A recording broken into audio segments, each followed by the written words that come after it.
Hello అండి, ఈరోజు మన కర్రీ పాయింట్లో స్పెషల్ క్యాబేజ్ పకోడీ. క్యాబేజ్ సన్నగా ఇలా తరిగి పెట్టుకున్నాను.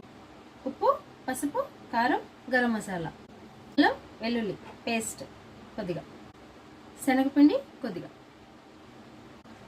కార్న్ఫ్లోర్ కొద్దిగా ఆయిల్, కొద్దిగా ఫుడ్ కలర్.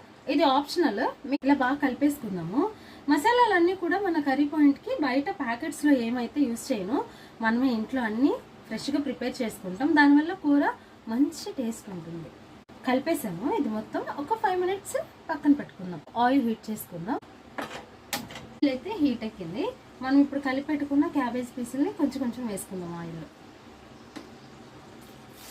క్యాబేజ్ ముక్కలకి మసాలాలన్నీ పట్టించేటప్పుడు అసలు ఒక్క చుక్క వాటర్ కూడా అవసరం ఉండదు. దానిలో ఉన్న చెమ్మ సరిపోతుంది. ఇలా ఫ్రై అయితే సరిపోతుంది. మిగిలిన ముక్కలు కూడా ఇలా బ్యాచెస్ వైజ్ వేసుకుని కొంచెం కొంచెం ఫ్రై చేసుకున్నాము. క్యాబేజ్ మొత్తం ఫ్రై అయిపోయింది.